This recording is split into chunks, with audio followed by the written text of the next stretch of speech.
ये भी कह रहे हैं कि जो 2014 और 2019 में मैंडेट मिला था सरकार को, उस मैंडेट को ठीक तरीके से यूटिलाइज नहीं कर पाए। तो इसके बारे में आपका क्या ठीक है?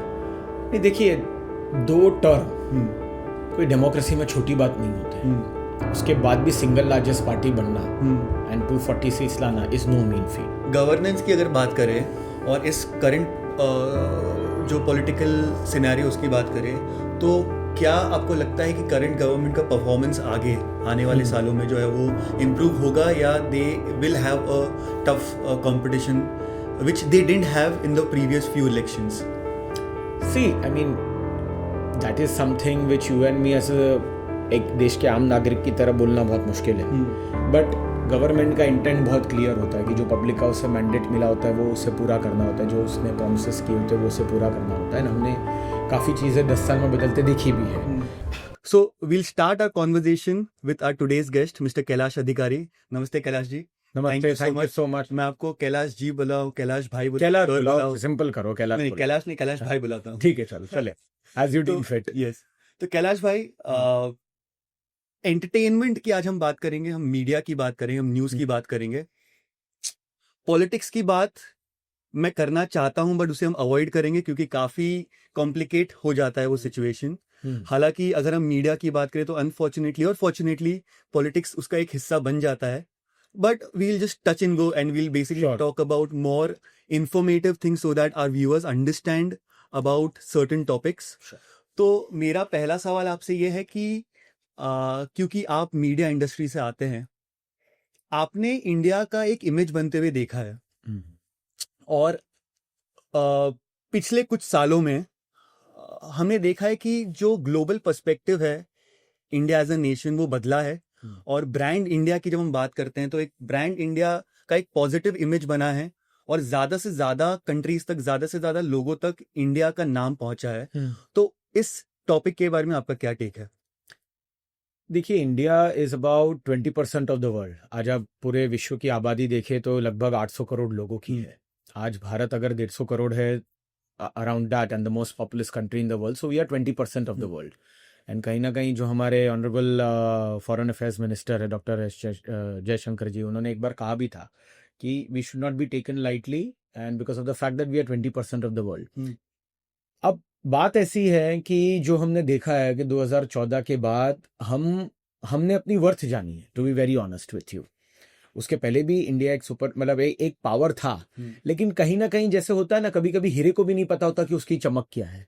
मेरे हिसाब से भारत और हमारे देश के साथ कहीं ना कहीं वो चीजें बन रही थी कि हमें अपनी खुद की वर्थ नहीं पता होती है. 2014 के बाद हमें एक वो पता चलने लगा है कि हमें ग्लोबल पावर है. आज यूं ही जो इतने बड़े कॉर्पोरेशंस है या मल्टीनेशनल कंपनीज है वो इंडिया में आते हैं, इंडिया को एक मार्केट समझते हैं, बाजार समझते हैं. क्यों समझते हैं? Because there is a rising urban middle class who has a greater dispensable income at hand, who has a greater propensity to consume, who has a greater purchasing power at the same time. तो उनके लिए एक बहुत ही lucrative बाजार है. आज आप मेरी आदत है इकोनॉमिक टाइम्स सुबह पढ़ने की, कभी कभी जब समय मिलता है तो मैं देखता हूँ कि चाहे ऑटोमोबाइल की कोई फॉरेन मल्टीनेशनल कंपनी हो, या एफएमसीजी की हो, या टेक्नोलॉजी को हो, या डीप टेक की हो, या कोई स्टार्टअप हो, हर एक जिसका बेस इंडिया है, वो सब कहते हैं that India is a market to be in. या चाहे आप फॉरेन ग्लोबल इन्वेस्टर्स भी कहिए, आज जो जिस हिसाब से सेंसेक्स और निफ्टी जो इंडिया की स्टॉक मार्केट है वो जितनी वाइब्रेंट है, आपको और कहीं बहुत मुश्किल से मिलेगी. और ये आप देखेंगे तो ओवरऑल, हाँ, इंडिया की ग्रोथ स्टोरी आप 1991 के बाद तो ट्रैक कर ही सकते हैं, जब लिबरलाइजेशन, प्राइवेटाइजेशन, ग्लोबलाइजेशन आया. बट जैसे आपने कहा कि इंडिया को ब्रांड इंडिया बनाना, ये 2014 के बहुत विजिबली हुआ है कि जहां की हमारे ऑनरेबल प्राइम मिनिस्टर ने जिस हिसाब से ग्लोबल आउटरीच बढ़ाई. आज चाहे ऑस्ट्रेलिया के पार्लियामेंट में हो या कहीं और के पार्लियामेंट में हो, हर जगह इंडिया के प्राइम मिनिस्टर को वेलकम किया जाता है. और एक जहां तक मुझे याद है, कुछ साल पहले जब ऑनरेबल प्राइम मिनिस्टर ऑस्ट्रेलिया के दौरे पे थे, तब ऑस्ट्रेलियन प्राइम मिनिस्टर ने उनकी पार्लियामेंट में बोला था that Modi is the boss, और मतलब इनसे बड़ा कोई लीडर नहीं है. सो नाउ एक वो स्थिति आ गई है कि इंडिया खाली खुद के पॉलिटिकल अफेयर्स को इन्फ्लुएंस नहीं कर रहा है, जबकि ग्लोबल पॉलिटिकल अफेयर्स को इन्फ्लुएंस कर रहा है. जहां रशिया यूक्रेन के कॉन्फ्लिक्ट की आप बात करेंगे, तब इंडिया ने जिस हिसाब से अपने नागरिकों को और साथ ही साथ बाकी नागरिकों को भी जिस हिसाब से एक सेफ पैसेज दिलाया, तो वो हमारी पावर को दर्शाता है। वो इंडिया के एक, आज अगर आप वर्ल्ड पॉलिटिकल मैप में कहे तो उसके एक दबदबे को दर्शाता है। एंड सही मायनों में आज हम 20% ऑफ द वर्ल्ड है, वो हम कहीं ना कहीं अपने आप को साबित कर पा रहे हैं। मतलब आज जितने भी मैं कुछ लोगों से बात करता हूँ कि जो एनआरआई है, कि जो सालों से विदेश बस गए हैं या जो फ्रीक्वेंटली आते जाते रहते हैं, वो खुद कहते हैं कि आज हमें गर्व महसूस होता है। एंड जिस हिसाब से आज इंडियन पासपोर्ट का वेट बना है, वो पहले आपको देखने को नहीं मिलता था। जब मेरा पर्सनल एक्सपीरियंसेस भी है कि जब मैं पहले विदेश की यात्रा करता था, जिस हिसाब से अलग अलग एयरपोर्ट्स पे इमिग्रेशन पे मैंने हाव भाव महसूस किए हैं और आज करता हूँ, तब उसमें जमीन आसमान का फर्क है। ओके। कि जिस हिसाब से एक इम्पोर्टेंस आज एक इंडियन को मिलती है, वो कहीं ना कहीं बहुत ही, मतलब इट इज अनपैरेलल्ड। ओके। जो आज हमें देखने को मिल रही है, कहीं ना कहीं इसकी शुरुआत 2014 से हुई है। एंड बहुत एक सिंपल इथॉस से हुई है कि हमें अपनी वर्थ समझनी है। चाहे वो ग्लोबल इकोनॉमी में हो, चाहे वो ग्लोबल पॉलिटिकल अफेयर्स में हो, चाहे वो एक बिजनेस स्टैंड में हो। एंड जिस हिसाब से इंडिया ने इन टर्म्स ऑफ बिजनेस एनवायरनमेंट को बदला है, ईज ऑफ डूइंग बिजनेस पे जिस हिसाब से फोकस किया है, तो naturally more and more corporations are now taking interest domestically as well as globally to come into India. Okay. तो ऐसा क्या हुआ है, ऐसे कौन से मेजर चेंजेस हुए इन कुछ सालों में जिसके वजह से ग्लोबली जो है वो इंडिया को सीरियसली लेना शुरू किया है? पहले तो पॉलिटिकल स्टेबिलिटी। Okay. एक जमाने में आप 2014 के पहले देखे तो जितनी भी सरकारें आई, वो कहीं ना कहीं वो संगठित सरकारें आई, वो कहीं ना कहीं कोalition सरकार थी। तो कोalition में जैसे हमारे former prime minister doctor Manmohan Singh ji ने एक बार लाइव प्रेस कॉन्फ्रेंस में भी ये बात कही थी कि कोalition सरकार की कुछ मजबूरियां होती है, और वो खाली उनके साथ शायद नहीं थी, बहुत सारे पीछे की कोalition सरकारों के साथ होती है। लेकिन जब एक पर्टिकुलर पार्टी को या एक पर्टिकुलर ये इसको जब पूर्ण मैंडेट मिलता है, पूर्ण बहुमत जिसको हम कहते हैं वो मिलता है, तब जो उनका विजन होता है वो प्रॉपरली इंप्लीमेंट कर सकते हैं। Okay. तो 2014 लीजिए, 19 लीजिए, क्लियर कट मैंडेट है। 2014 भी क्लियर कट ही मैंडेट है। I mean after 2 terms for a single party to be at 240 seats is no mean feat. So जब पॉलिटिकल स्टेबिलिटी आती है ना कंट्री में, तब जो सरकार सोचती है, जो नीतियां बनाती है हमारे लिए, जो पॉलिसी बनाती है, उसे क्लियर कट इंप्लीमेंट कर सकती है बिना कोई दबाव के। तो वो चीज ने एक, मैं मानता हूं कि बहुत भारत को बदला है। एंड कहीं ना कहीं प्रोग्रेसिव स्टैंड लिया जाता है। जब एक प्रोग्रेसिव लीडर आता है तब एक प्रोग्रेसिव स्टैंड लिया जाता है। और जितने भी हमने आज देखिए ना, जो डिजिटल पेमेंट्स में जो रेवोल्यूशन हुआ है, आज जिस हिसाब से हम इजीली गूगल पे करते हैं या कोई भी जो भी, गूगल पे तो एक माध्यम है, फोन पे करते हैं, भारत पे करे, जो भी करे, बेसिकली जो डिजिटल पेमेंट्स का जो इंटरफेस बना है, जो यूपीआई बना है, वो कहीं नहीं देखने को मिलता है। इवन जब फ्रेंच प्रेसिडेंट इमैनुअल मैक्रोन आए थे ऑनरेबल प्राइम मिनिस्टर के साथ, जब उन्होंने शायद राजस्थान या कहीं का दौरा किया था, तो जिस हिसाब से उन्होंने एक चाय पी थी, तब वो खुद शॉक थे कि ऐसे कैसे ही पेमेंट हो सकती है। एक जमाना था कि जब विदेश में जाते थे तो जिस हिसाब से क्रेडिट कार्ड से पेमेंट होती या कॉन्टैक्टलेस पेमेंट होती थी, अब क्रेडिट कार्ड या कॉन्टैक्टलेस पेमेंट बहुत ही, मतलब एक बहुत ही पास्ट की बात मानी जाती है। जिस हिसाब से डिजिटल पेमेंट हुआ है, सीधा आपने क्यूआर कोड स्कैन किया एंड ये किया। सो ये जो एक डिजिटल इंडिया का पुश मिला है, फिर योजनाएं जैसे जनधन योजनाएं हुई हैं, कितना पैसा बैंकिंग सिस्टम में आया है। एक जमाने में एक इंसान बैंक में एंटर करने से डरता था, उसको लगता था कि बैंक में खाता खुलाना तो मेरे कहीं ना कहीं औकात से बहुत बड़ी बात है, जबकि ऐसा जरा भी नहीं है। बैंक सबके लिए, आप कोई भी जाके खाता खुला सकते हैं। The fact that you can open a ₹0 bank account is actually empowering your citizens. And फिर वो जो भी कमाएगा वो बैंक में डालेगा, कि कहीं ना कहीं उसे उसका ब्याज भी मिलता है, रादर देन कीपिंग इट। सो ये सारी जो स्कीम्स आई है, डिजिटल इंडिया है, जनधन योजना है, फाइनेंशियल इंक्लूजन है, डिजिटल पेमेंट्स पे जो जिस हिसाब से फोकस किया गया है, इवन जहां तक टॉयलेट स्कीम का था, या जैसे अभी आयुष्मान भारत है, तो ये सारी स्कीम्स ने एक्चुअली सोशली बदला है, सोशल डेमोग्राफिक को बदला है। जिस हिसाब से देश इकोनॉमिकली भी प्रगति करता है, उस हिसाब से ज्यादा एम्प्लॉयमेंट अपॉर्चुनिटीज होती है, लोगों के पास डिस्पेंसेबल इनकम हाथ में बढ़ती है, तो नेचुरली कंजम्पशन बढ़ता है। और जब कंजम्पशन बढ़ता है तब ऑटोमेटिकली इकोनॉमी बढ़ती है, क्योंकि फिर डिमांड बढ़ती है। उस हिसाब से डिमांड को मैच करने के लिए आपको सप्लाई बढ़ानी पड़ती है। तो कॉर्पोरेशन जो बिजनेस है वो उस हिसाब से अपने प्रोडक्शन को रैंप अप करते हैं। तो कहीं ना कहीं ये पूरा एक 360 डिग्री सर्कल है, that goes about it. Under governance now आप जो है वो काफी सारे डिपार्टमेंट्स को स्टडी करते हैं। तो अगर आप ऑडियंस के लिए एक पहले ये आइडिया दे सके कि गवर्नेंस नाउ एक्चुअली करता क्या है and how can we gain more better information through governance now? So governance now एक मीडिया प्लेटफॉर्म है, एक मीडिया ऑर्गेनाइजेशन है। इसका जन्म 2010 में हुआ था with the idea to focus on governance, क्योंकि आपको काफ़ी सारे न्यूज़ मीडिया है, चैनल्स है, प्रिंट है, बाकी है डिजिटल, तो अब पिछले 7-8 सालों में हुआ है कि जो फोकस करते हैं न्यूज़ एंड करंट अफेयर्स के ऊपर, बट गवर्नेंस के ऊपर फोकस करने वाली संस्थाएं बहुत कम थी। एंड गवर्नेंस से मेरा मतलब है कि जब एक नीति बनती है, सरकार एक नीति बनाती है, तब वो किस हिसाब से इंप्लीमेंट हो रही है। अगर जनधन योजना, अगर मनरेगा स्कीम है, तो क्या वो स्कीम पेपर पर है, क्या उसका प्रॉपर इंप्लीमेंटेशन हो रहा है, क्या वो उसके लाभार्थी को उसका लाभ हकीकत में मिल पा रहा है। जैसे 2014 में जब भारतीय जनता पार्टी की सरकार भी आई, तब उन्होंने कहा था कि maximum governance, minimum government, maximum governance, so वो फोकस वो वही था कि at the end of the day delivery पे फोकस करो। जैसे आज हम लोग कॉर्पोरेट जॉब्स में होते हैं, बिजनेस में होते हैं, तो डिलीवरी पे, आउटपुट पे फोकस किया जाता है ना। जब लोगों के KRAs और KPIs भी डिस्कस होते हैं, तो वो क्या होते हैं कि आपने दिया कितना, रिजल्ट क्या है।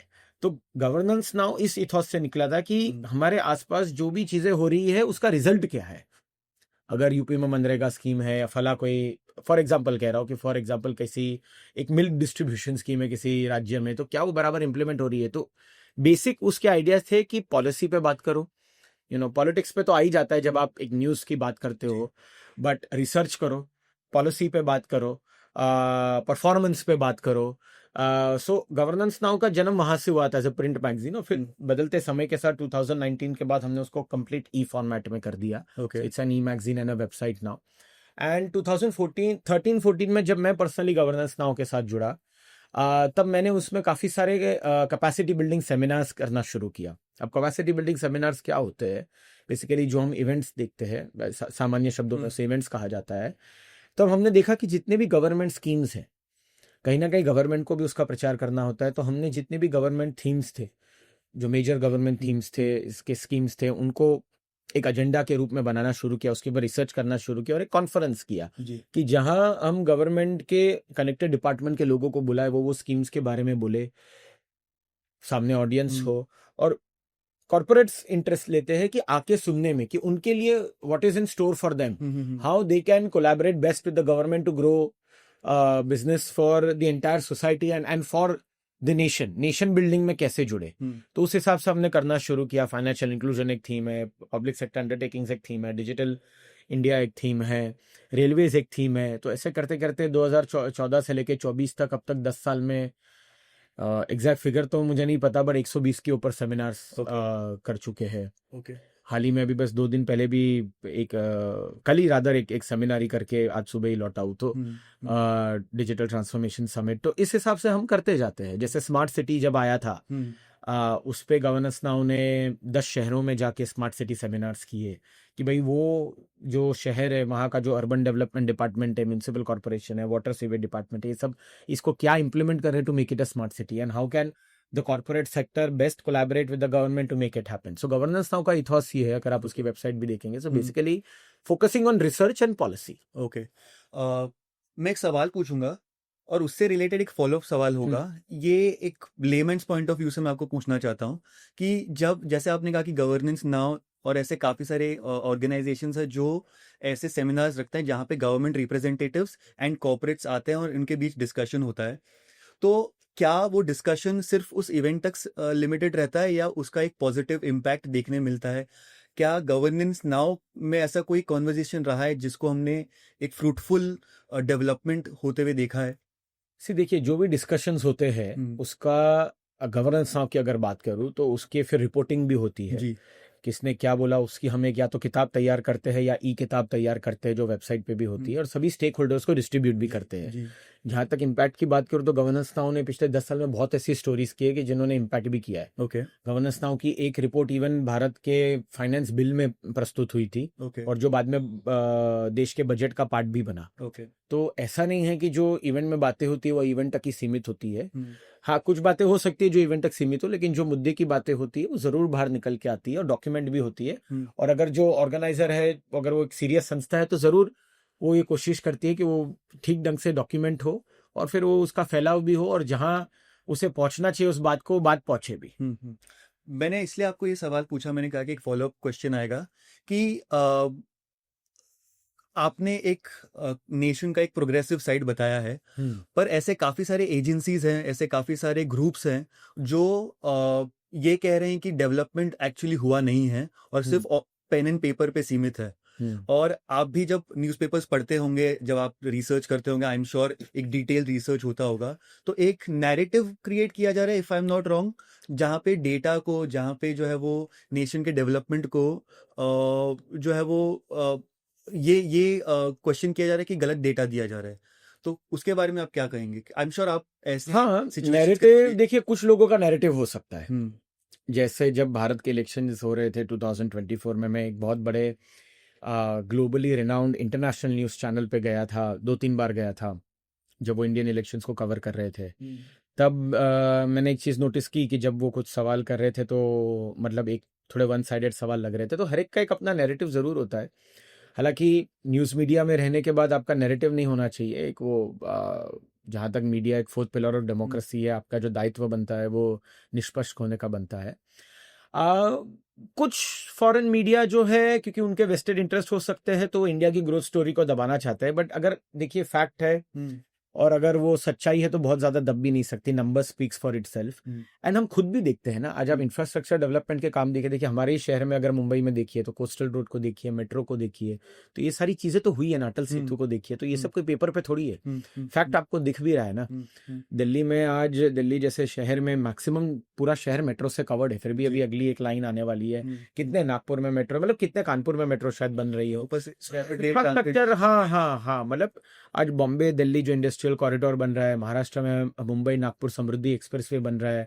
तो जब एक इंफ्रास्ट्रक्चर का जब एक काम होता है, तब अलाइड चीजें कितनी ग्रो करती है। सीमेंट लगता है, खाद लगती है, मिट्टी लगती है, लोगों को रोजगार मिलता है, बाजू में वो फूड स्टॉल्स आते हैं, फिर आपको टोल की ये कोलैटरल बिजनेसेस, मतलब अलाइड बिजनेसेस इतने ग्रो करते हैं, प्लांटेशन होता है वहां पे, फिर वो उधर पुलिसिंग लगती है, बहुत सारे फैक्टर्स होते हैं।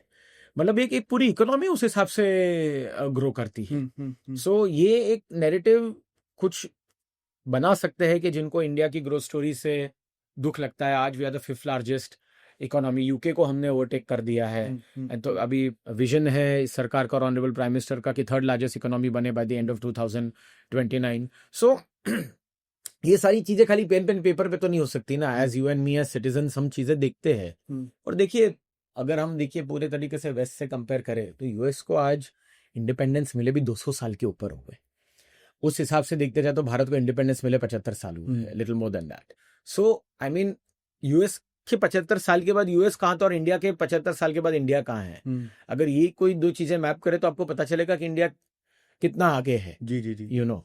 सो कुछ के नैरेटिव हो सकते हैं, but at the end of the day तो जो हम देखते हैं और फिगर्स जो होते हैं वो सच्चाई बोलते हैं। तो क्या आप ऐसे कुछ जो मिथ्स मैं कहूँगा के बारे में बता सकते हैं, जहाँ पे आपने न्यूज़पेपर में पढ़ा होगा कि कुछ एक नैरेटिव क्रिएट किया जा रहा है about government schemes which is not, ऐसा एक नैरेटिव क्रिएट किया है जहाँ पे these are not working but actual में एक बहुत ही पॉजिटिव इम्पैक्ट क्रिएट हुआ हो? Are there any such? जहाँ तक सी ग्लोबल न्यूज़पेपर्स तो मैं पढ़ता नहीं हूँ, मतलब वो तो जितना मुझे डिजिटल मीडिया और वहाँ से पता चलता है उतना है। बट जहाँ तक इंडियन न्यूज़पेपर्स में पढ़ता हूँ या बाकी जो ज्ञान है उस हिसाब से तो मैं I have not come across such stories. जहाँ तक ग्लोबल न्यूज़पेपर्स या ग्लोबल मीडिया का सवाल है, कुछ नैरेटिव वो कह सकते हैं विथ रिगार्ड्स टू पावर्टी या with regards to any other such things की प्रोग्रेस नहीं हुआ है या पानी नहीं मिला है, वो बता सकते हैं। बट लेकिन उनका भी एक बर्ड्स आई व्यू है ना, वो एक्चुअल ग्राउंड पे उन्होंने कितना किया है वो हमें पता नहीं चलता है, you know. And sometimes they do not know the other side of the story.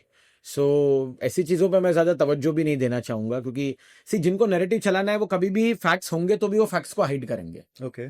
सो वो इट इज़ अनबेक्ड। ऐसा कोई स्कीम आपको अभी याद आ रहा है जिसके बारे में आपने पढ़ा होगा कि अरे ये स्कीम तो अच्छा परफॉर्म करे, हम as government governance now must have done a research और आपको पता चल रहा है कि एक इसी स्कीम के बारे में कुछ गलत नैरेटिव क्रिएट किया जा रहा है, एनी ऐसे स्पेसिफिक ऑफहैंड तो ऐसा याद नहीं है, बट हाँ, जहां तक देखिए हमारा सवाल है, हम कोई स्कीम को जब रिपोर्ट करते हैं, किसी हम्म, चीज को रिपोर्ट करते हैं, तो उसके बारे में लिखते ही है, हम्म, विदाउट गेटिंग अंडर इन्फ्लुएंस कि किसी और ने उसके बारे में क्या लिखा है, क्योंकि वो हमारा काम नहीं है, जी जी, वो देखना कि किसी और ने उसके बारे, और खास करके फॉरेन मीडिया ने उसके बारे में क्या लिखा है। Hmm, and to be very honest, see India domestically has grown a lot. अभी हमें इतना फर्क भी नहीं पड़ता है कि बाहर क्या, जैसे एक जमाना था कि जब अगर एफडीआई ज्यादा आता था तो इंडियन इकोनॉमी को बूस्ट मिलती थी। आज आप देखोगे तो महीने के $4 बिलियन, 25,000 करोड़ तो इंडियन पब्लिक स्टॉक मार्केट में इन्वेस्ट करें। मतलब SIPs, the addition of SIP, the addition of mutual funds, मतलब आज आप देखोगे तो पिछले 1-1.5 महीने में जो स्टॉक मार्केट थोड़ा सॉफ्ट भी हुआ, because the foreign investors are selling so heavily, but still the stock market is holding up with a minor tapering because of the fact that the domestic investors are there to provide that kind of support. Okay. So abhi I think we are beyond that point where we should bother about what the west or what the other world is thinking of us. मैं एक सवाल आपको पूछना चाहता हूँ जो political है, but it is more related to governance and not politics. जैसे आपने कहा कि 2014 से हमने कंप्लीट मैंडेट देखा और हमने देखा कि उसका एक पॉजिटिव इम्पैक्ट रहा है, not only nationally but internationally. Current elections में हमने देखा था कि जो परफॉर्मेंस एक्सपेक्टेड था वो नहीं था, एंड ऐसे काफ़ी सारे जो सो कॉल्ड रिनाउंड एक्सपर्ट्स हैं वो ये भी कह रहे हैं कि जो 2014 और 2019 में मैंडेट मिला था सरकार को, उस मैंडेट को ठीक तरीके से यूटिलाइज नहीं कर पाए। तो इसके बारे में आपका क्या टेक है? नहीं, देखिए, 2 टर्म कोई डेमोक्रेसी में छोटी बात नहीं होते। उसके बाद भी सिंगल लार्जेस्ट पार्टी बनना एंड 240 सीट्स लाना is no mean feat. Okay. मतलब द ऑपोजिशन पार्टी सब मिला जुला के भी इतना INDIA अलायंस इतना मिला के भी सिंगल लार्जेस्ट पार्टी को ये नहीं कर पाया। मतलब उसमें जो प्रिंसिपल ऑपोजिशन पार्टी है देश की, वो शायद 99 सीट्स, मतलब वो 3 अंक के फिगर पे भी नहीं आ पाई। 2014 से 44 था, या बाकी 19 का मुझे फिगर याद नहीं है, 99। सो ये कहना कि वो 10 इयर्स में, अगर इतना ऐसा होता कि 10 इयर्स में लोगों को रिजल्ट ही नहीं दिखते तो 240 नहीं होता, शायद 140 या 120 होता। सो ये बात कहना बहुत डिफिकल्ट है। देखिए, and India is a big nation, more than 25 states, 29 रफली स्टेट्स। जब एक वोटर जब वोट करता है तो देयर आर मल्टीपल फैक्टर्स जो उसके पीछे वो चीज को इन्फ्लुएंस करते हैं। एंड हमने हमेशा देखा है कि एंटी इनकम्बेंसी एक बहुत बड़ी चीज होती है, लेकिन एंटी इनकम्बेंसी को भी इस सरकार ने कहीं ना कहीं तोड़ दिया है। अब हरियाणा इलेक्शन देखिए, अगेन अ थर्ड टर्म, जहां एग्जिट पोल कुछ अलग ही बोल रहे थे। मतलब 20-25 सीटों की बात कर रहे थे, वहां the ruling party got the third term and with a clear majority, higher than the second term, 48 seats के साथ। पहले शायद 40 या 41 सीट्स थी। सो ये पूरी तरीके से दर्शाता है कि ये कहना कि ये 10 साल में हुआ नहीं है कुछ, उस वजह से नंबर सॉफ्ट हुआ, ऐसा जरा भी नहीं है। I mean, 10 साल के बाद अगर 6 to 8% का थोड़ा डिविएशन हो तो वो कोई बहुत बड़ा डिविएशन माना नहीं जाता है। And single largest party with 240 seats, and Odisha में जिस हिसाब से पूरा तख्ता पलट हुआ है, it's no mean feat. Karnataka आप देख लो, बाकी स्टेट्स आप देख लो। ठीक है। तो गवर्नेंस की अगर बात करें और इस करंट जो पॉलिटिकल सिनेरियो उसकी बात करें, तो क्या आपको लगता है कि करंट गवर्नमेंट का परफॉर्मेंस आगे आने वाले सालों में जो है वो इम्प्रूव होगा, या they will have a tough competition which they didn't have in the previous few elections? See, I mean, that is something which you and me as एक देश के आम नागरिक की तरह बोलना बहुत मुश्किल है। बट गवर्नमेंट का इंटेंट बहुत क्लियर होता है कि जो पब्लिक का उससे मैंडेट मिला होता है वो उससे पूरा करना होता है, जो उसने प्रोमिसेस किए होते हैं वो उससे पूरा करना होता है। हमने काफ़ी चीज़ें 10 साल में बदलते देखी भी है। So I am sure that आने वाले 5 साल में भी जो चीज़ें वो आगे की ग्रोथ ट्रैजेक्टरी की बात है, वो ज़रूर वो चीज़ अचीव कर। जैसे मैंने आपको पहले भी बोला था कि अभी का वो विजन है कि 3rd लार्जेस्ट इकोनॉमी बनना है, और 5th लार्जेस्ट इकोनॉमी बन गए थे, तो अभी पूरा फोकस उस हिसाब से रहेगा कि 3rd लार्जेस्ट इकोनॉमी बनना है। और जब आप इकोनॉमिक ग्रोथ की बात करते हैं तब सोशो इकोनॉमिक ग्रोथ भी साथ में ही चलता है। खाली इकोनॉमिक ग्रोथ और सोशल ग्रोथ हो तो इकोनॉमिक ग्रोथ जस्टिफाई भी नहीं हो सकता है। तो इकोनॉमिक ग्रोथ तभी होता है जब एज अ सोसाइटी हम ग्रो करते हैं। सो ये तो गवर्नमेंट के ऊपर है उस चीज़ को असेस करना, आप और मैं यहाँ बैठ के तो उसको असेस नहीं कर सकते। जी एंड बट हम ज़रूर वो चीज़ को महसूस कर सकते हैं जो 10 साल में हमने महसूस किया या आगे आने वाले 5 साल में हम महसूस करेंगे। एंड जहाँ तक सरकार का सवाल है तो 240 सीट्स के साथ वो clear cut single largest party भी है, और जो बाकी 2 अलाइज हमने उनकी स्ट्रेंथ भी डे 1 से देखी है। So I don't think so that it is हम कोई वो प्री 2014 ईरा में रह रहे हैं कि जहाँ एक सरकार एक न्यूक्लियर डील करके आई थी तो यहाँ सारे कोalition नाराज हो गए थे एंड उसके सो भी ऐसी कोई स्थिति है नहीं। एंड आज आप 2014 के बाद जो भी स्टेट इलेक्शंस भी देखे, मतलब in most of the cases people ने हमेशा एक क्लियर मैंडेट दिया है। भारत का वोटर चाहे वो कितना एजुकेटेड हो ना हो वो एक अलग बात है, लेकिन एज अ वोटर वो बहुत इन्फॉर्म्ड है। हाँ एज अ वोटर वो बहुत जागरूक है और वो अपना वोट बिल्कुल सही तरीके से एक्सरसाइज करता है। आप देखेंगे कि 14 के बाद हर एक स्टेट इलेक्शन में भी एक किसी को भी जब मैंडेट मिला है, क्लियर कट मैंडेट मिला है। ज्यादातर वही देखा गया है। यस बिल्कुल। मैंने ये सवाल आपसे इसलिए पूछा क्योंकि गवर्नेंस के लिए जो है एक आइडियल गवर्नेंस जिसकी हम बात करते हैं उसके लिए सिर्फ रूलिंग पार्टी नहीं बट एक ऑपोजिशन का भी स्ट्रांग होना बहुत जरूरी है। और अगर हम नेशन डेवलपमेंट की बात करें तो जितना रोल एक रूलिंग पार्टी के गवर्नेंस का होता है उससे ज्यादा मैं कहूंगा कि रोल ऑपोजिशन का होता है, क्योंकि वो एक गाइडिंग फैक्टर होता है। कहीं ना कहीं अगर आप गलत जा रहे हो तो आपको जो अपोजिशन ने रोका, तो क्या आपको लगता है कि ऑपोजिशन जो है अपना सही काम कर रहा है? क्या ऑपोजिशन की वजह से कोई डिले या क्या ऑपोजिशन और भी बेटर इम्प्रूव कर सकता है? रूम फॉर इम्प्रूवमेंट हर जगह होती है, आप में और मेरे में एज एन इंडिविजुअल होती है, संस्थाओं में होती है, देश में होती है, हर जगह होती है। जहाँ तक ऑपोजिशन का सवाल है, जब वो ऑपोजिशन में होती है उसे कंस्ट्रक्टिव ऑपोजिशन होना होता है। जी मतलब ऐसा भी नहीं है कि सरकार ने जो चीजें लाई वो खाली खाली उसका अपोज करे। अगर कंस्ट्रक्टिव और ऑपोजिशन हो कि जहां वो कुछ अपने इस तरीके से मत दे सके कि जिससे कुछ इंप्रूवमेंट हो सके, तो वो ऑलवेज वेलकम होते हैं। लेकिन जस्ट कि उनके किसी हिडन एजेंडा या मोटिव को या पॉलिटिकल जो भी मोटिव को या इंटेंट को अगर सूट ना करता हो या उनके ये मानसिकता को सूट ना करता हो और उसके लिए वो धरना करे, प्रोटेस्ट करे या वॉकआउट करे, तो वो कंस्ट्रक्टिव ऑपोजिशन नहीं हुई। आज आप देखो तो भारत की एक परंपरा रही है, भारत के डेमोक्रेसी की एक परंपरा रही है कि कभी भी जब देश पे कोई संकट आता है तब खाली सरकार नहीं, विपक्ष भी साथ में मिलके उसका हल ढूंढते हैं। एंड यही ये डेमोक्रेसी की खूबसूरती है। Bharat the single largest democracy, आज जो हम सबसे बड़ी लोकतंत्र है, तो ये लोकतंत्र की मजबूती उसमें है कि सरकार एंड ऑपोजिशन हमेशा मिलके साथ में काम करती है। तो ऑपोजिशन का काम कंस्ट्रक्टिव ऑपोजिशन होना होता है। खाली क्योंकि वो ऑपोजिशन में है तो काम ना होने दे, वो तो बहुत ही बिल्कुल गलत स्टैंड है।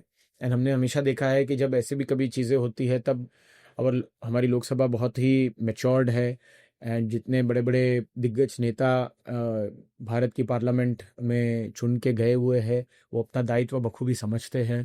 एंड ऐसी कभी भी कोई सिचुएशन आती है तो सरकार और ऑपोजिशन, चाहे जो भी सरकार में हो या जो भी ऑपोजिशन में हो, वो एक मिलजुल के बात करते हैं और eight the end of the day वो देश हित के लिए होती है। It is for the larger good of the nation. Okay, तो पहले की सरकारों में जब हमने ऑपोजिशन का रोल देखा और अभी की जो सरकारों में हम ऑपोजिशन का रोल देख रहे हैं, क्या वो बदला है? क्या जो एक्सपेक्टेशन है ऑपोजिशन से वो कर पा रहे हैं या एक ट्रांजिशन रहा है? ऑपोजिशन देखिए, चाहे जो भी पार्टी ऑपोजिशन में हो, वो एक प्रणाली चलते आ रही है। यू नो, ऑफ लेट हमने जरूर देखा है कि बहुत बार पार्लियामेंट को फंक्शन नहीं करने दिया गया है, बहुत बार वॉकआउट किया गया है, बहुत बार स्टेज आउट किया गया है, क्योंकि बहुत सारे ऐसे क्रूशल मुद्दे आए हैं कि जिनके ऊपर शायद उन्हें सही नहीं लगा हो या उन्हें लगा हो कि उनके अल्टीरियर मोटिव सर्व ना होते हो, but at the end of the day जो देश हित के लिए होता है वो काम होते ही है। एंड उसके हम रिजल्ट भी देख ही रहे हैं। तो जहां तक इस ऑपोजिशन का सवाल है, ऑपोजिशन जो इसी ऐसे नहीं होता है कि गवर्नमेंट एक बिल इंट्रोड्यूस करती है, कंसल्टेशन कमिटियां होती है, पार्लियामेंट्री कमिटियां होती है जिसमें खाली सरकार के लोग नहीं होते, ऑपोजिशन के भी एमपीज होते हैं। तो टेबल होने से पहले बहुत सारे लोगों के मत ऐसे भी लिए जाते हैं। ये नहीं है, यही डेमोक्रेसी की एक, जैसे मैंने आपको कहा, खूबी होती है। जहां तक इस ऑपोजिशन का सवाल है, कुछ पॉलिटिकल गेन्स की वजह से या क्योंकि बहुत टाइम से वो ऑपोजिशन में है तो एक शायद एक इनर फ्रस्ट्रेशन हो सकता है जो कभी कभी निकल के आ सकता है, Okay. But by and large सरकारें जानती हैं कि उन्हें किस हिसाब से फंक्शन करना है। Okay. तो कैलाश भाई, हमने ये देखा है कि मीडिया का एक इम्पोर्टेंट रोल, बहुत इम्पोर्टेंट रोल है हम्म आज, क्योंकि जो सिटीजन्स हैं, जो नागरिक है किसी भी देश के, उनको वेल इन्फॉर्म्ड रखने का काम जो है मीडिया करती है। और मीडिया का जो रोल है वो काफ़ी चेंज हुआ है, और कहीं ना कहीं पॉजिटिव के साथ नेगेटिव इमेज भी क्रिएट हुआ है, जिसे हम डिनाई नहीं कर सकते हैं। हम्म और अनफॉर्चुनेटली, ये मेरी समझ के हिसाब से, हो सकता है मैं गलत हूँ, हम्म अनफॉर्चुनेटली कुछ ऐसे एंकर्स हैं, कुछ मीडिया हाउसेस भी हैं जो एक तरफा न्यूज़ दिखाने की कोशिश करते हैं, जिनके ऊपर वो ब्लेम है। एंड कुछ एंकर्स तो क्लियरली कहते हैं। हम्म तो जब हम मीडिया से ये एक्सपेक्ट करते हैं कि वो न्यूट्रल होके न्यूज़ बताएं, और उस केस में ये सारी चीज़ें होती हैं, and I am not talking only about praising the government, but also going against, saying something against the government. So दोनों तरफ से जो है वो कहीं ना कहीं एक नैरेटिव की बात की जाती है। तो इस चीज़ को आप कैसे देखते हैं? जैसा मैंने कहा कि देखिए, media is the fourth pillar of democracy, लोकतंत्र का एक चौथा हिस्सा है कि, एंड वो इस प्रकार का हिस्सा है दैट कि जिसका काम है लोगों के सामने सच रखना, फिर निर्णय लेना जनता का काम है। जो बातें घटित हुई है या जो फैक्ट्स है वो रखना। ऑफ लेट जरूर काफी लोगों को ये महसूस हुआ है, एंड जो मीडिया को हर एक इंसान कंज्यूम करता है कहीं ना कहीं, चाहे वो टेलीविजन के माध्यम से हो, प्रिंट के माध्यम से हो, आज डिजिटल मीडिया के माध्यम से हो, कहीं ना कहीं हम सब कंज्यूम करते ही है उस चीज को। कुछ जगह देखा गया है कि एक जगह पूर्ण नैरेटिव चल रहा है, चाहे वो फॉर का हो, चाहे वो अगेंस्ट का हो। आ, अब वो देखिए डिपेंड करता है कि अब पब्लिक उसको किस तरीके से लेती है, क्योंकि देखिए पब्लिक भी कहीं ना कहीं, आज आपकी और मेरी समझो, आपकी एक विचारधारा होगी, मेरी एक विचारधारा जी। होगी। अब हमें भी जो हमारी विचारधारा होती है उसके हिसाब से सुनना पसंद है। जी। At the end of the day क्या होता है कि हम ग्राहक को देखकर ही अपना माल भी तो ये करते हैं, because they are all into the, it's a commercial organisation also at the end of the day. So but लकीर कहाँ ड्रॉ होनी चाहिए, कोई भी चीज को अननेसेसरी सनसनीखेज नहीं बताना चाहिए, फैक्ट्स को तोड़ मरोड़ के नहीं बोलना चाहिए, जो फैक्ट है वो बताना चाहिए। कुछ मीडिया का दायित्व होता है कि कभी कोई चीज इस तरीके से ना रिपोर्ट करे, या कुछ ऐसी चीज रिपोर्ट ना करे कि जिससे उसके सोशल इल परिणाम, जी। कभी भी ये ध्यान रखना चाहिए। एंड आई थिंक जितने भी अपने मीडिया हाउसेज है वो काफी पुराने हैं, एंड काफी वो मतलब मैच्योर है, एंड वो अपना दायित्व बखूबी समझते हैं, चाहे एक नैरेटिव हो या ना हो। जी। कोई भी ऐसा काम नहीं करेंगे कि जहां एक अहित की बात हो, या सामाजिक उसका दुष्परिणाम हो। जहां तक एक साइड लेने की बात है, तो देखिए साइड हर जगह लिया जाता है। क्रिकेट मैच में आप जाते हो तो आज अगर इंडिया ऑस्ट्रेलिया खेल रहे हो तो हम इंडिया की साइड लेंगे, ऑस्ट्रेलिया की साइड लेंगे। जी। तो हम कहीं ना कहीं हम एक साइड लेते ही है ना। दो टूथब्रश के ब्रांड में भी सिलेक्ट करना हो तो हम एक साइड लेके ही तो एक ब्रांड क्यों सिलेक्ट करते हैं, क्योंकि हमें वो पसंद है। सो वो वाली बात है। तो हर एक इंसान अपने कंज्यूमर को ये कर रहा है, बट एक जरूर देखना चाहिए कि उसके चलते कहीं किसी का नुकसान ना हो, किसी का अहित ना हो, और किसी को डैमेज ना हो। वो एक बहुत ध्यान रखने वाली बात है। और जो मुझे लगता है कि सारे अपने मीडिया ऑर्गेनाइजेशन, क्योंकि सब कहीं ना कहीं मोर देन 3 डेकेड्स ओल्ड है इस देश में, जब से टेलीविजन आया है इस देश में 1991 1992 से, तो they are all quite mature enough to do that. तो जब हम मीडिया कंजम्पशन की बात है, I am not only talking about news, I am just saying media in general. Transition हुआ है ऑफ कोर्स डिजिटल प्लेटफॉर्म्स के बाद, जो है वो कंज्यूम जिस तरीके से न्यूज़ किया जाता है, या कोई भी मीडिया, एंटरटेनमेंट हो, न्यूज़ हो, उसको कंज्यूम करने का तरीका बदला है। तो वो ट्रांजिशन के बारे में आप क्या कहना चाहेंगे? एंड एक और सवाल ये आता है कि हम डिजिटाइजेशन की बात करते हैं, हम स्पीड की बात करते हैं, हम टेक्नोलॉजी की बात करते हैं, तो क्या मीडिया इस चीज़ के लिए रेडी है? देखिए मीडिया हर चीज के लिए रेडी होता है, कंज्यूमर को रेडी होना होता है। ओके। यू नो ऐसा नहीं है। जहां तक ट्रांजिशन का सवाल है, देखिए चेंज इज इनएविटेबल। शुरुआत में रेडियो था, ट्रांजिस्टर हम सुनते थे, फिर दूरदर्शन के माध्यम से टेरेस्टेरियल नेटवर्क था, वो एंटीना लगते थे। फिर दूरदर्शन के बाद 1991 में प्राइवेट सैटेलाइट चैनल्स आने लगे देश में, टीवी का वर्चस्व आने लगा, उसमें भी फिर अलग अलग जॉनर के चैनल्स आने लगे। जी। सैटेलाइट ट्रांसमिशन होने लगा, उसके बाद सब एक बहुत सक्सेसफुल। एब्सोल्युटली सब टीवी, यस। उसके बाद डिजिटल मीडिया आप देखने लगे, यूट्यूब के माध्यम से, फेसबुक के माध्यम से सोशल मीडिया आने लगा, फिर इंस्टाग्राम रील्स। आज हम यूट्यूब को कंज्यूम करते हैं, इंस्टाग्राम कंज्यूम करते हैं, ट्विटर कंज्यूम करते हैं, तो मीडिया अपने माध्यम बदलते ही जाएगा। गेमिंग आ गया है, गेमिंग के माध्यम से आप कंटेंट देखते हैं, फिल्में अभी भी है।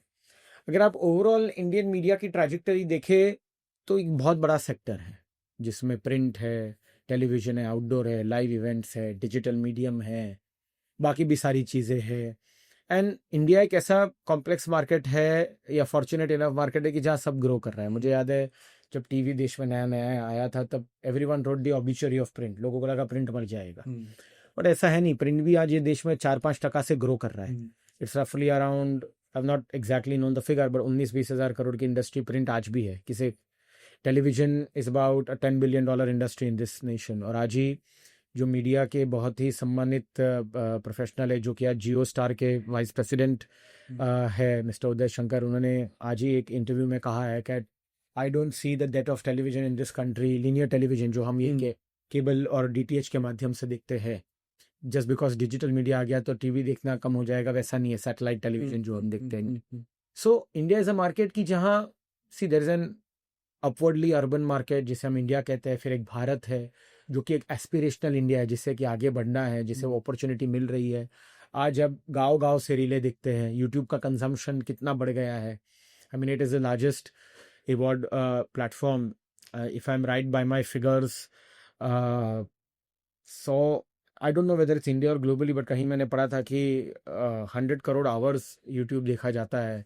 आई मीन इतना बड़ा कंजम्पशन है। और साथ में देखिए डेटा का भी किस हिसाब से बूम हुआ है। आज हम 5G पे है, data is so affordable, smartphones आ गए हैं, अफोर्डेबल स्मार्टफोन हैंडसेट आ गए हैं। आज आप एक 5,000 में भी स्मार्टफोन ले सकते हैं, डेटा इतना चीप हो गया। So actually this kind of digitisation has open the doors. Okay, you know, आज इंस्टाग्राम के माध्यम से या रील्स के माध्यम से, यूट्यूब के माध्यम से आप कितनी सारी चीज़ें देख सकते हैं। ट्विटर के माध्यम से आपको तुरंत इंफॉर्मेशन पता चलती है। सो मीडिया तो रहने ही वाला है, उसके फॉर्म बदलते जाएंगे। एंड कैसे कैसे कंज्यूमर जो उसके पास रिसोर्सेज है उसके साथ वो फॉर्म्स को अब्जॉर्ब करता है, वो करते ही जाता है। ओके, एंड यहाँ तक कि आज हम इस मुकाम पे है दैट ये सभी सोशल मीडिया जायंट्स जो है, गूगल है या मेटा है, for them India is a very booming market. In the kind of revenues that they are reporting is huge, and that is only because of the power of consumption here. yeah, So media consume होता ही है। जी।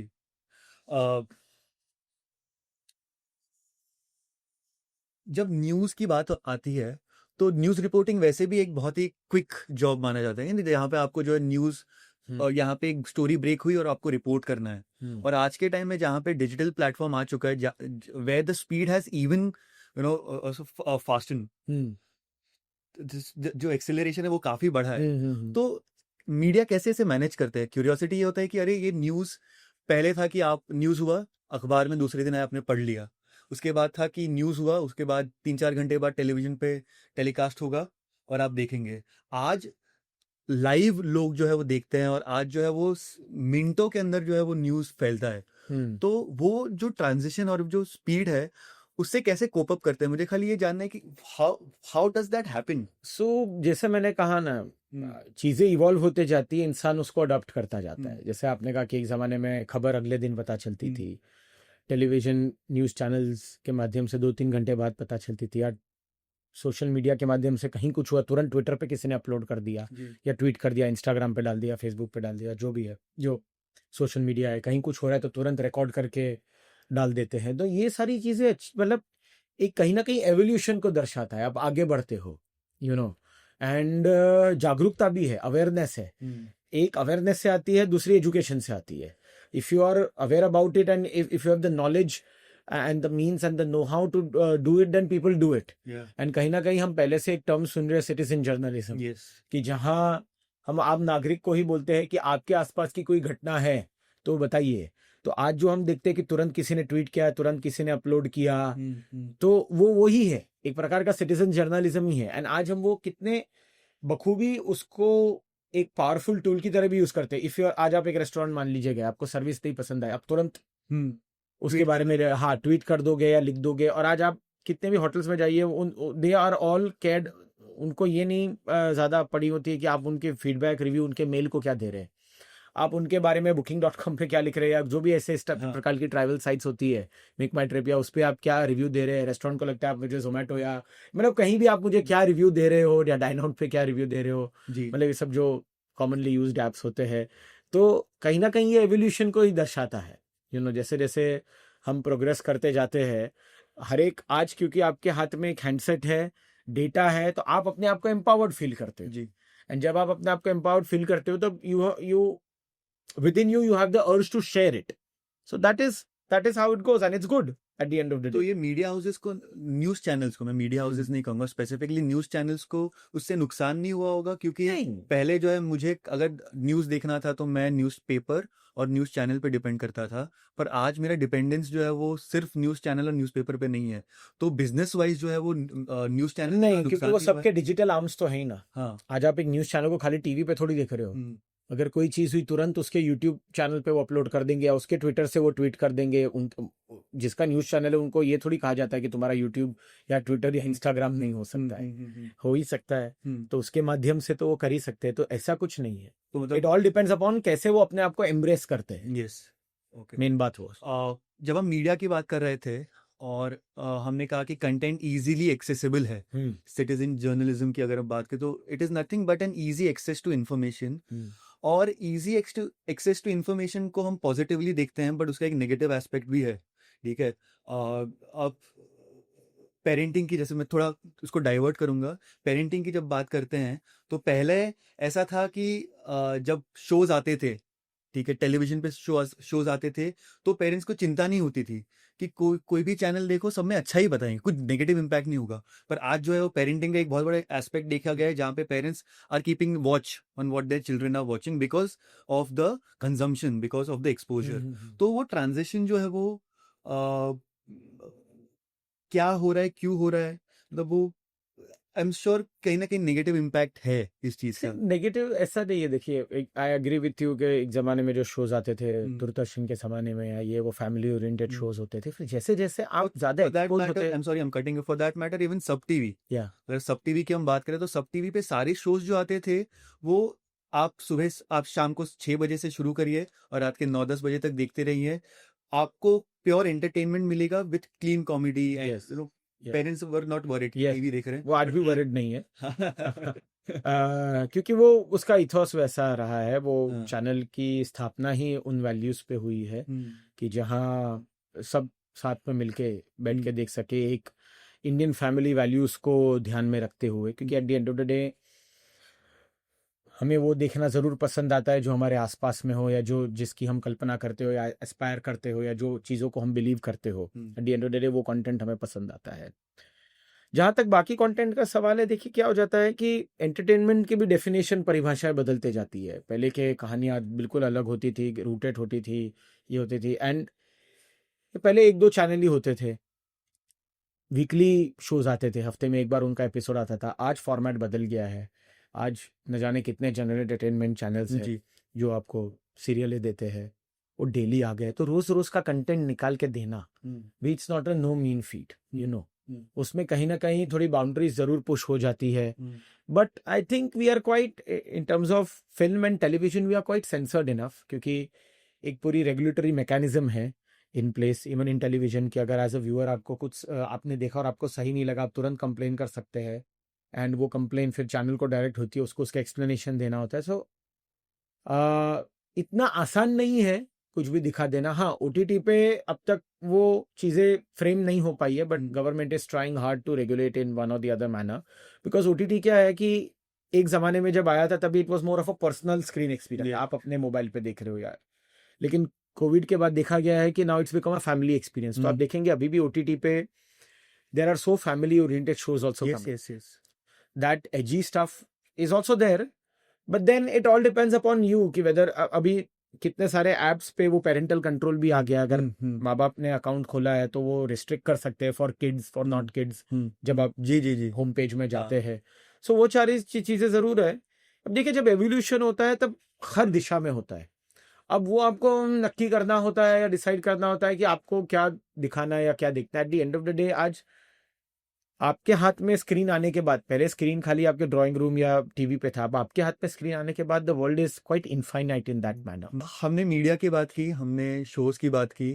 अ, मैं जो है वो TV shows का बहुत बड़ा consumer था जब मैं छोटा था, और आज आप हैं तो ये मुझे पूछना है कि सब टीवी जो एक एंटरटेनमेंट चैनल था, वहाँ से Shri Adhikari brothers were known for entertainment and good entertainment, वहाँ से ट्रांजिशन आया and there is you are focusing purely on governance, और मेजरली, प्योरली नहीं कहूँगा, मस्ती चैनल्स जैसे चैनल्स आज भी एग्जिस्ट कर रहे हैं जहाँ पे अच्छा कंटेंट है, बट गवर्नेंस जैसा एक जो सेक्टर है वो काफी नया था आप लोगों के लिए, तो वो ट्रांजिशन क्यों आया?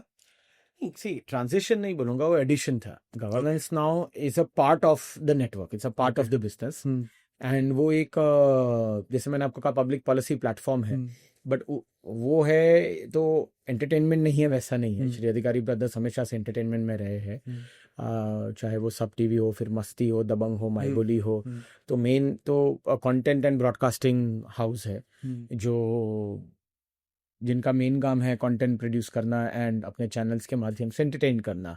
एंड गवर्नेंस नाउ तो एक विंग है, जैसे एक संस्था जब अलग अलग चीज़ों में डाइवर्सिफाई करती है तो वो एंगल से है, उससे कोई एंटरटेनमेंट का तवज्जो ये नहीं हो जाता, कम नहीं हो जाता, वो एक जस्ट एक ब्रांचिंग आउट है। ओके, मेन जो स्ट्रीम है वो एंटरटेनमेंट है ही। ओके, तो एक चैनल काम कैसे करता है? How does it, what is the hierarchy, what is the structure of a channel? तो देखिए एक जो टेलीविजन चैनल होता है, सबसे पहले उसे ministry of information and broadcasting का लाइसेंस लगता है। आपके पास जब लाइसेंस होता है तभी आप एक टीवी चैनल देश में ऑपरेट कर सकते हो। जी, टिपिकली एक चैनल अपलिंक एंड डाउनलिंक होता है टेलीपोर्ट से, सैटेलाइट परमिशन उसके लिए लगती है। एंड ब्रॉडकास्टिंग एक ऐसा बिजनेस है कि जहाँ आर्ट, साइंस, कॉमर्स तीनों चीजें आती है। कॉमर्स क्यों? क्योंकि फाइनेंस इन्वॉल्व होता ही है। आर्ट्स बिकॉज क्रिएटिविटी होता है, and science because lot of technology involves. So आप जो चैनल अपने घर में 24/7 देखते हो कैसे बनता है, उसके बहुत सारे अंग होते हैं। जो प्रोग्रामिंग डिपार्टमेंट होती है वो प्रोग्रामिंग डिसाइड करती है या शोज बनाती है, शोज कमीशन करती है, शोज बन के आते हैं। ऑपरेशंस टीम जो होती है वो कंटेंट को एक फीड बनाती है। It's a quite technical thing कि जहाँ साथ में जो एडवर्टाइजमेंट्स आती है वो इंसर्ट होती है, वो फीड बन के आपके टेलीपोर्ट पे जाती है जो सैटेलाइट स्टेशन होता है। वहां से वो अलग अलग माध्यम से वो सैटेलाइट पे अपलिंक होती है, बीम जाती है, फिर उसको डाउनलिंक किया जाता है। जो आपके जो केबल ऑपरेटर है या घर पे जो आपके डीटीएच ऑपरेटर्स है वो आप मेन वो फीड को डाउनलिंक करते हैं, और वो डाउनलिंक करके आपके वो सेट टॉप बॉक्सेस तक वो पहुंचाते हैं जी। सो इस तरीके से फंक्शन करता है। कोई भी एक संस्था में जैसे मेन डिपार्टमेंट्स प्रोग्रामिंग होती है जो चैनल की प्रोग्रामिंग नक्की करती है, एक सेल्स डिपार्टमेंट होती है जो जाके रेवेन्यू लेकर आती है, इश्तेहार एडवर्टाइजिंग एयर टाइम दे के।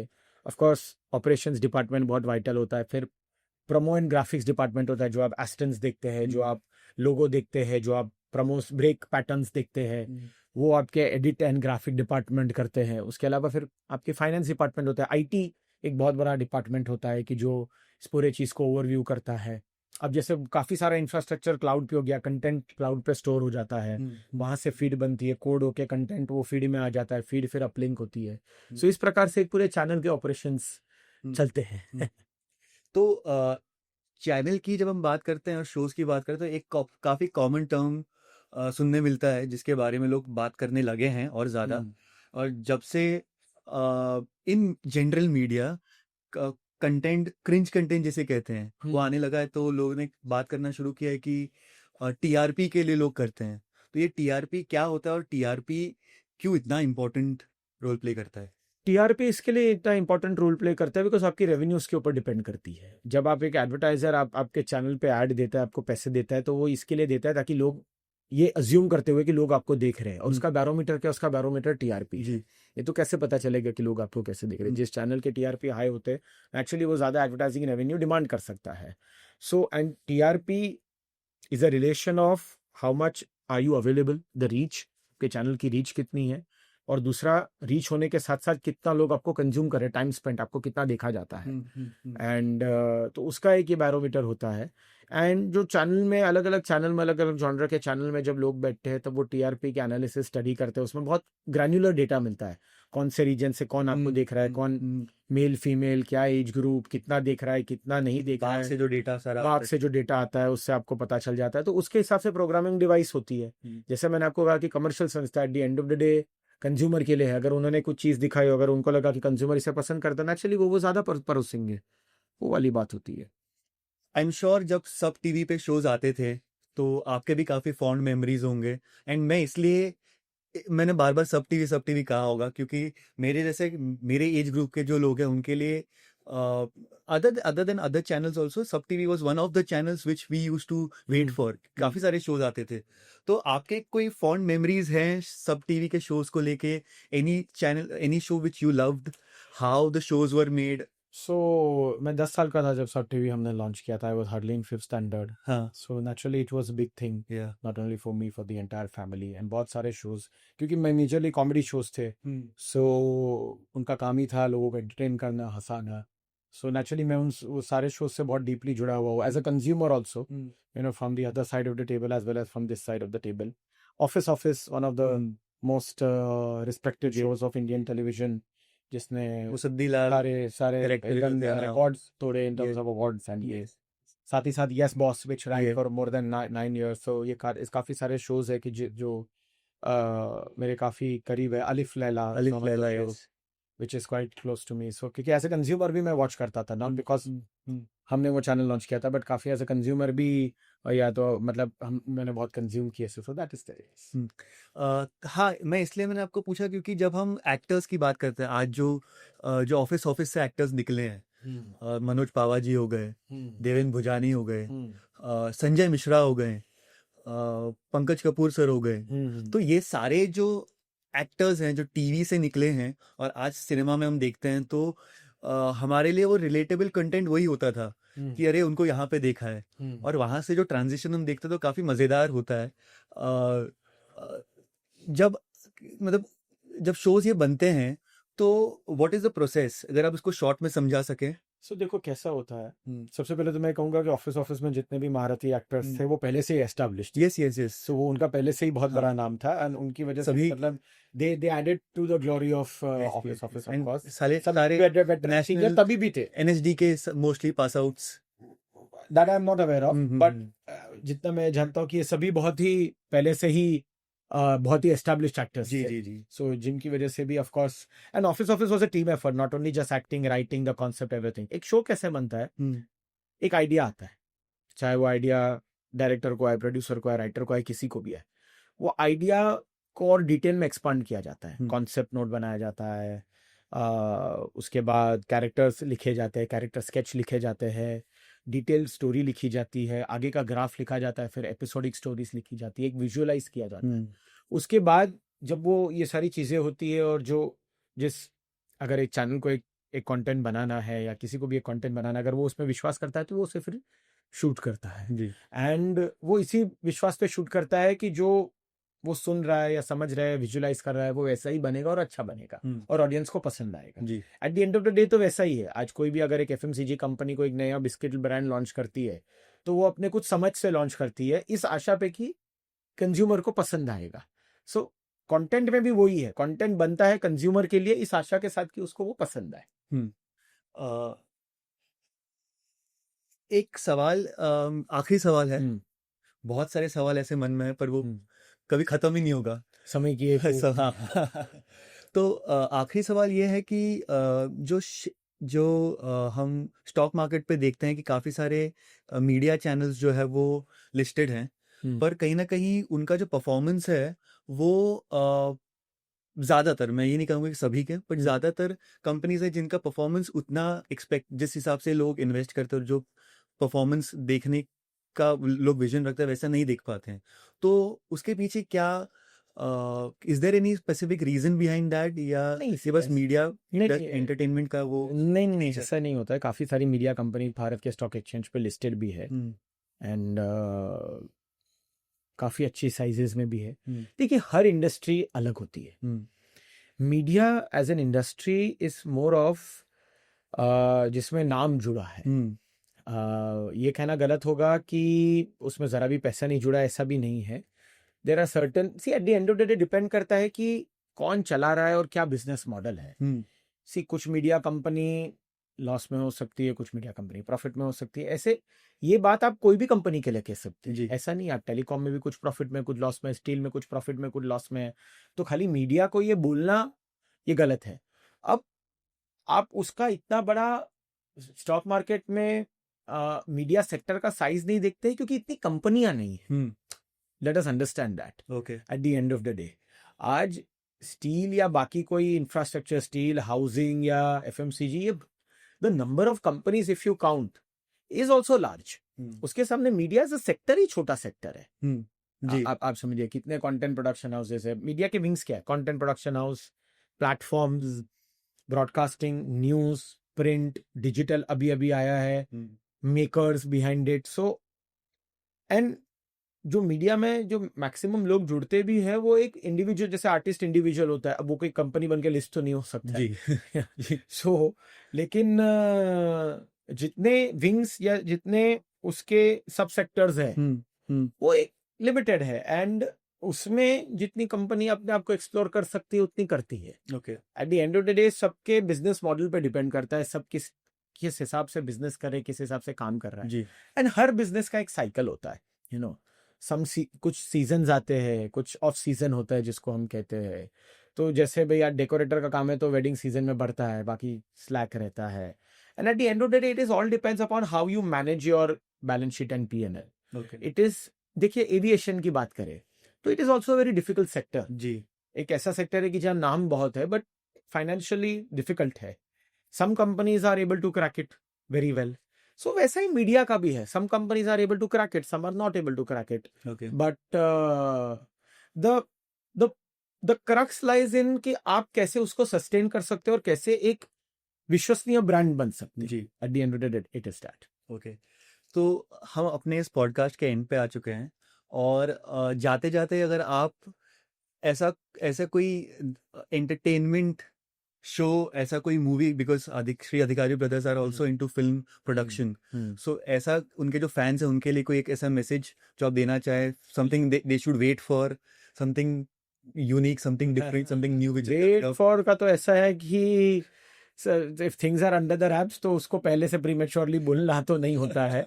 One has to wait for it till the time it is under the wraps. Excited and we can wait for something. But of course, see, it is an evolving sector.